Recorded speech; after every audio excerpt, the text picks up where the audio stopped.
عملی ثبوت تھے، ایک دوسرے کے لیے ان کا پیار، ان کی محبت۔ حضرت علی المرتضیٰ اور حضرت سیدنا صدیق اکبر رضی اللہ تعالیٰ عنہ جا رہے ہیں کہ آگے امام حسن کھیل رہے ہیں، تو حضرت صدیق اکبر رضی اللہ تعالیٰ عنہ امام حسن کو اٹھا کر کے اپنے کندھوں پہ بٹھا لیتے ہیں اور ساتھ بولتے ہیں کہ اے حسن تو حضور کے مشابہ ہے، علی کے مشابہ تو نہیں ہے۔ اور حضرت علی المرتضیٰ رضی اللہ تعالیٰ عنہ تبسم کرتے چلے جا رہے ہیں، مسکراتے چلے جا رہے ہیں۔ ان کی تو محبت اور پیار کی کہانیاں تھیں۔ تو کہ نہ شناسی خفی راز جلی ہوشیار باش، اے گرفتار ابو بکر و علی ہوشیار باش۔ اقبال نے کہا تو خفی اور جلی کو نہیں جانتا، جو باریک جال بچھائے گئے ہیں سازشوں کے تو ان سے آگاہ نہیں ہے۔ ابو بکر و علی کو آپس میں مقابل کھڑے کرنے والے سوچ اسلام کے خلاف گہری سازش ہے۔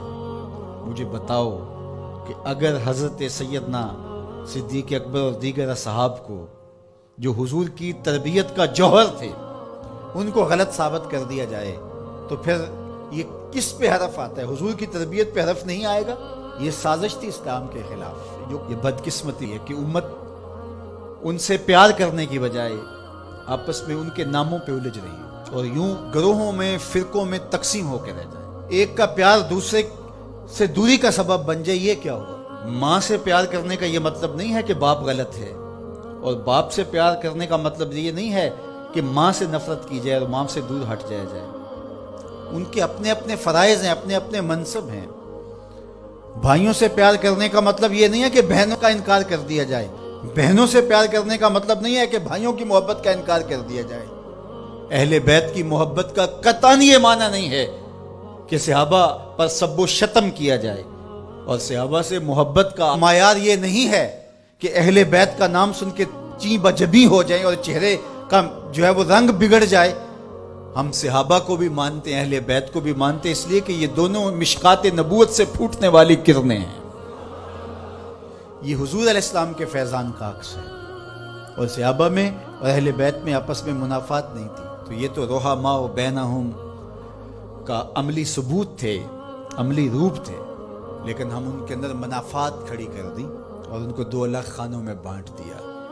اللہ اکبر۔ کسی نے کہا کہ اہل بیت اور صحابہ ہماری آنکھیں ہیں، تو معترض نے کہا دائیں کون سی ہے اور بائیں کون سی ہے؟ اس نے کہا آنکھیں دائیں بائیں نہیں ہوتی، آنکھیں ایک ہی ہوتی ہیں۔ تو ان کی محبت ہمارا ایمان ہے، کیونکہ محبتوں کا مرکز ذات رسالت مآب صلی اللہ علیہ وسلم۔ پھر وہاں سے جس کو بھی حضور سے تعلق ہوگا وہ محبت اس سے پیدا ہو جائے گی۔ یار محبوب تو محبوب رہا، اللہ نے ان گھوڑوں کی قسمیں کی ہیں جو محبوب کے غلاموں سے جڑ گئے۔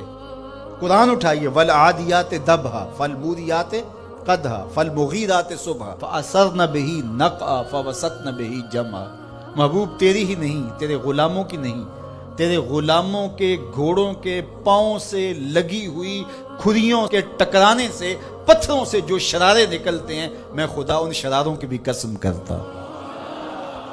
محبوب تیرے غلاموں کے گھوڑوں کے پاؤں کے ٹکرانے سے جو گرد اڑتی ہے، اڑتی ہوئی دھول کی بھی قسم کرتا ہوں، اور ان گھوڑوں کے سینوں سے جو آواز نکلتی ہے، میں رب ہو کے اس آواز کی بھی قسم کرتا ہوں۔ اور تم الجھے ہوئے ہو یہاں ابو بکر و علی میں۔ لا اقسم بہذا البلد، مجھے قسم ہے شہر کی۔ مکہ کی قسم کیوں؟ وانت حل بہذا البلد، اس لیے محبوب اس شہر کی گلیوں میں تو خرام ناز جو کرتا رہا ہے۔ جہاں محبوب خرام ناز کریں وہ گلیاں اچھی لگیں۔ مدینے کی مٹی میں بھی شفا ہے۔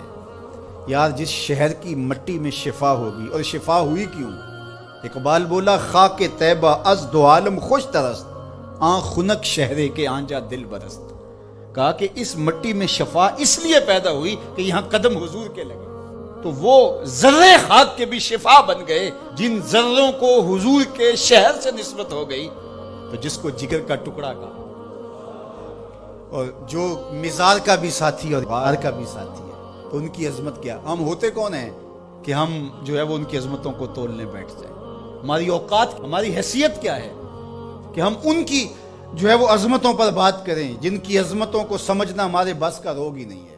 ہمارے لیے اتنا کافی ہے کہ حضور کی آل کو بھی سلام، حضور کے اصحاب کو بھی سلام، اور ان کے لیے دلوں میں معمولی سا غبار اور میل بھی جو ہے وہ ایمان کی پونجی لٹ جاتی ہے۔ یار نو میلی اکھ نہ ویکھی، متا مرسیں کافر ہو کے.